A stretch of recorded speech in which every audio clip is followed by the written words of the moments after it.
हमने जाकिर नाइक के जहरीले भाषणों पर एक वीडियो विश्लेषण आज तैयार किया है। आप ये वीडियो विश्लेषण देखिए और ये समझने की कोशिश कीजिए कि कुरान का गलत इस्तेमाल करके ये व्यक्ति कैसे बौद्धिक आतंकवाद फैला रहा है।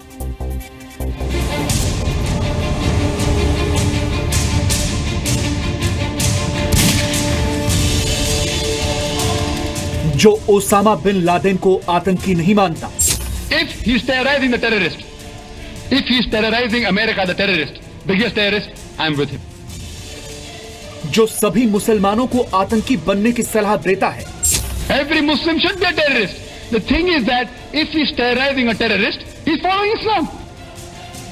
जो तालिबान के आतंक को जायज बताता है, See, the statue is their property. If they come and do something in any other country, then you can object. They are doing in their country, it is their property. If they like it, they'll keep it. If they want to destroy, they'll destroy it. जो suicide bombing को सही मानता है, That suicide bombing, suicide killing with guidance of the Quran and Sunnah, as a last resort, it can be used. नाम है जाकिर नाइक। धर्मों के तुलनात्मक अध्ययन के विशेषज्ञ माने जाने वाले जाकिर नाइक के ऐसे ही आतंकी लेक्चर्स ने ढाका में हुए आतंकवादी हमले की नींव रखी। कत्लेआम मचाने वाले आतंकी जाकिर नाइक से बहुत ज्यादा प्रभावित थे और जाकिर नाइक के ऐसे ही भाषण सुनकर वो फिदायीन बने थे। शांति यानी पीस के नाम पर बने पीस टीवी के जरिए पूरी दुनिया में जहरीले भाषण देने वाले जाकिर नाइक का विवादों से पुराना नाता रहा है। आज हम आपको एक एक करके जाकिर नाइक के तमाम विवादित बयान सुनाएंगे और युवाओं का ब्रेन वॉश करने वाले इस व्यक्ति की मानसिकता को डिकोड करेंगे। आपको जानकर हैरानी होगी कि जो ओसामा बिन लादेन पूरी दुनिया का सबसे बड़ा आतंकी था, उसे जाकिर नाइक आतंकी ही नहीं मानता। If you ask my view, if he's on the truth, if he's fighting the enemies of Islam, I'm for him. I don't know what he's doing. I'm not in touch with him. I don't know him personally. I read newspapers. Osama bin Laden को लेकर जाकिर नाइक यही नहीं रुका, बल्कि उसने हर मुसलमान को Osama की तरह आतंकी बनने की सलाह भी दे डाली। If he's terrorizing the terrorist, if he's terrorizing America, the terrorist, biggest terrorist, I'm with him. Every Muslim should be a terrorist. The thing is that if he's terrorizing a terrorist, he's following Islam. Whether he is or not, I don't know. But you as a Muslim, without checking up, laying allegations also wrong. So I am with those people who are following the Quran. Even if the full world is against them, I am with them. Zakir Naik सिर्फ आतंकवादी बनने की बात नहीं करता, वो तमाम आतंकवादी हमलों को जायज भी ठहराता है। तालिबान ने जब अफगानिस्तान के बामियान में भगवान बुद्ध की प्राचीन मूर्तियां तोड़ दी थी, तो जाकिर नाइक ने उसे भी जायज ठहराया था। What they were doing is surely they were educating the Buddhists, and in none of the Buddhist scripture is it mentioned that they should make a statue. Afghanistan is their government. It is their property. See, the statue is their property. If they come and do something in any other country, then you can object. They are doing in their country, it is their property. If they like it, they'll keep it. If they want to destroy, they'll destroy it. Who are we to object?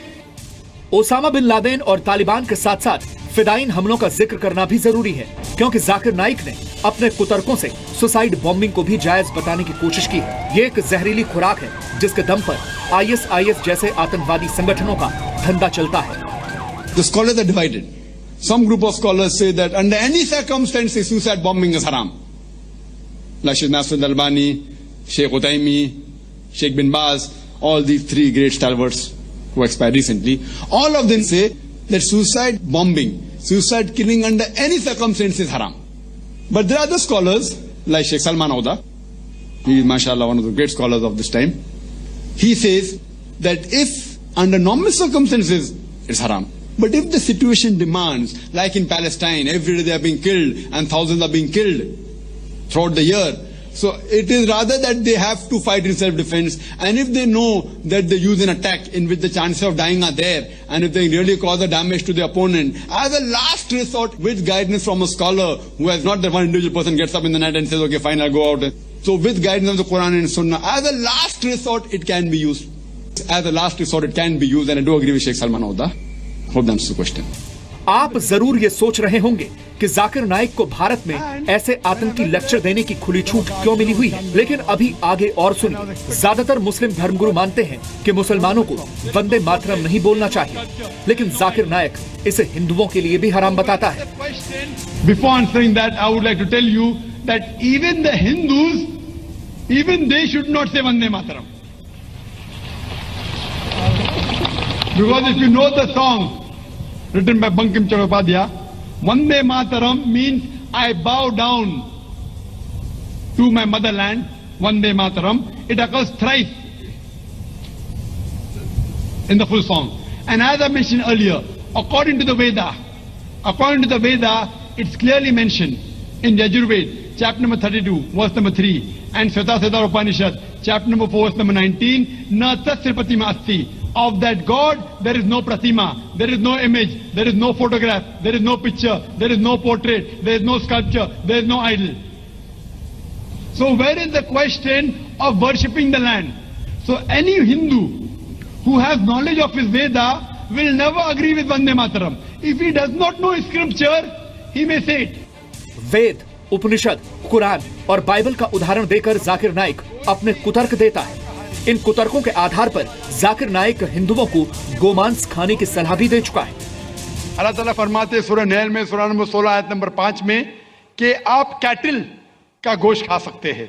Quran में जिक्र आता है सूरह मोमिनून में सूरह number 23 आयत number 21 में कि आप कैटल में से आपको मिलता है दूध, उनमें से मिलती है आपको गर्मी और आप इनका गोश्त खा सकते हैं। तो जब अल्लाह सुब्हाना व तआला हमारा खालिक हमारा मालिक कहता है कि आप गोश्त खा सकते, तो क्यों हमें नहीं खाना चाहिए? आप जब हिंदू मजहबी किताब पढ़ते हैं, आपके मजहबी किताब में लिखा है कि गोश्त भी खा सकते हैं, मांस भी खा सकते हैं और बीफ भी खा सकते हैं, गाय का गोश्त भी खा सकते हैं।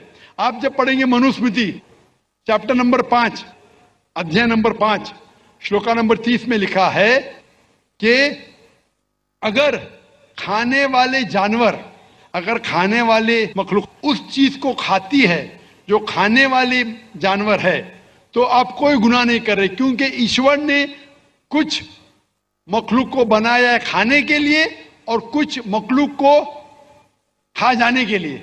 सम to eat and some to be eaten. Zakir Naik ने मजहबी जहर फैलाने का कोई मौका कभी नहीं छोड़ा। 2002 के गोधरा कांड को खारिज करने वाली जाकिर नाइक की थियोरी कुछ ऐसी थी। We know very well it is nothing hidden.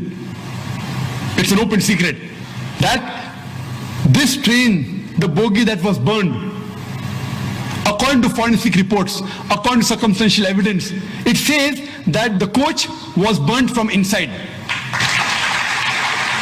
There are several evidences, but everything was planned. It was pre-planned. Muslims instigated, there was a gathering, but they didn't kill. They didn't kill the innocent people. They say that 59 car sevaks were killed, yet it is to be doubted. Yes, there may be a few people that have been killed. Many people who were thought to be killed later on were found alive. So then they kept on changing the statement. So it was an inside job.